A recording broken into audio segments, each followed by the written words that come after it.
দূরে এবং কাছে যে যেখান থেকে আমার ভিডিও দেখছেন, আশা করি প্রত্যেকে ভালো আছেন, সুস্থ আছেন। আলহামদুলিল্লাহ, মহান আল্লাহ তাআলার অশেষ রহমতে আমিও ভালো আছি। আজকে আমি বেগুন রান্না করব ছোট চিংড়ি মাছ দিয়ে। খুব সহজ এবং সিম্পল রান্নাটা, খেতে হবে দুর্দান্ত টেস্ট। তো পুরো ভিডিওটা স্কিপ না করে দেখতে থাকুন বন্ধুরা, আমি কত সহজ করে বেগুনটা রান্না করছি। বেগুন রান্না করার জন্য শুরুতেই চুলার মধ্যে আমি একটি কড়াই বসিয়ে দিয়েছি। দিয়ে দিলাম পরিমাণ মতো রান্নার তেল, আর দিয়ে দিলাম পেঁয়াজ কুচি, সামান্য রসুন কুচি, আর ফ্রোজেন করে রাখা হচ্ছে চিংড়ি মাছ। চিংড়ি মাছটা আমি সবসময় এভাবেই রাখি, কারণ আমরা চিংড়ি মাছ দিয়ে বেশিরভাগ তরকারি খাই, তাই ভাগ করে রাখি যেন রান্নার সময় ঝামেলা না হয়, এবং আগে থেকে ক্লিন করে রাখা কিন্তু এটা। তো যাই হোক, চিংড়ি মাছটা পেঁয়াজ কুচির সাথে তেলের সাথে একসাথে নেড়ে চেড়ে ভেজে নেব।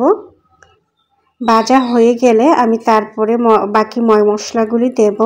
তো আপনারা যারা যারা আমার ভিডিওটা ফেসবুক পেজ থেকে দেখছেন তারা ফলো দিয়ে সাথে থাকবেন, আর যারা যারা ইউটিউব থেকে দেখছেন অনুরোধ রইল আমার চ্যানেলটাকে সাবস্ক্রাইব করে দেবেন, এবং রান্নার নতুন নতুন রেসিপি পাওয়ার জন্য পাশে থাকা বেল আইকনে টিপ দিয়ে ওকে করে দেবেন। তাহলে যখনই আমি নতুন কোনো রান্নার রেসিপি আপলোড করব আপনার কাছে চলে যাবে নোটিফিকেশন।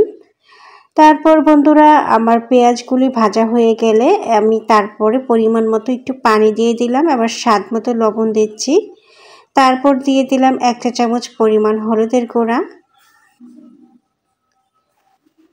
তারপর আধা চামচ পরিমাণ মরিচের গুঁড়া, আধা চামচ পরিমাণ ধনিয়া গুঁড়া। মরিচের গুঁড়াটা একটু কম দিয়েছি, বেগুনে একটু পরিমাণে মরিচের গুঁড়া দিলেও ঝাল হয়ে যায়। তারপর 1 চিমটি পরিমাণ দিয়ে দিলাম জিরা গুঁড়া, দিয়ে এবার আলু দেব, যেহেতু বেগুনের সাথে আলুটা দিয়ে দিলাম।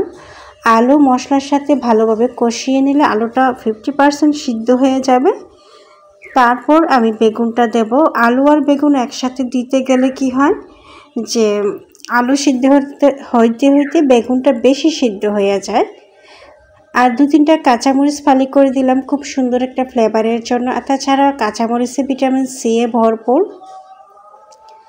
আর কাঁচামরিচ দিয়ে আমার কিন্তু তরকারি খেতে ভীষণ ভালো লাগে। আলু আর মশলা কষানো হয়ে গেলে আমি দিয়ে দিলাম পরিমাণ মতো গ্রেভি।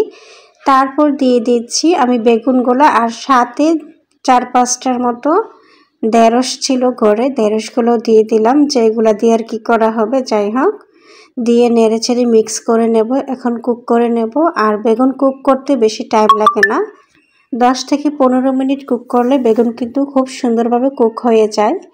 বেগুনে যদিও প্রচুর পরিমাণে অ্যালার্জির পাশাপাশি কিন্তু বেগুন আরও ভালো গুণান্বিত আছে, আমরা যেটা জানি না। অ্যালার্জির কারণে বেগুনকে আমরা অনেক বেশি অ্যাভয়েড করি। তো যাই হোক, বেগুন খেতে কিন্তু দারুণ টেস্ট, যদিও অ্যালার্জিযুক্ত খাবার। আলহামদুলিল্লাহ, আমার কিন্তু অ্যালার্জি নাই।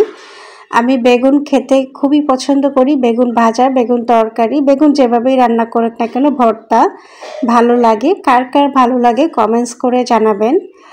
তারপর হচ্ছে আমি তো বেশিরভাগ সময় আমাদের ফ্যামিলিতে বেগুন রান্না করা হয় এরকম চিংড়ি মাছ দিয়ে, এরকম করে রান্না করি, কারণ এরকম করে রান্না করলে খেতে অনেক বেশি ভালো লাগে। আর আরেকটা হচ্ছে বেগুন ভাজা অনেক পছন্দ, ওটা ভাজা করতে গেলে প্রচুর পরিমাণে তেল লাগে, আর তেল খেলে যেহেতু ক্ষতি, এই জন্য ওইটা কম খাই, মাঝে মধ্যে খাই।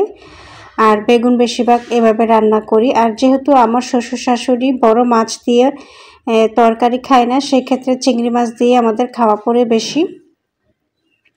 আর আমি মাঝে মধ্যে বড় মাছ দিয়ে খেতে পছন্দ করি, তখন আমি রান্না করি আমার মতো করে, তখন আমি আমার বাচ্চাদেরকে নিয়ে খাই। আমার শ্বশুর শাশুড়ি কিন্তু আবার খায় না। যাই হোক, আমার বেগুন রান্নাটা কমপ্লিট হয়ে গিয়েছে। দেখুন বন্ধুরা, কত সিম্পলভাবে রান্নাটা করেছি মশলা কম দিয়ে, তারপরও কি সুন্দর লোভনীয় কালার এসেছে, এবং খেতেও হয়েছে দারুণ টেস্টি। অবশ্যই আমার ভিডিওটা যারা ধৈর্য ধরে অনেকক্ষণ ধরে দেখেছেন তাদের প্রত্যেককে অসংখ্য ধন্যবাদ এবং অফুরন্ত ভালোবাসা রইল। আজকের মতো আল্লাহ হাফেজ।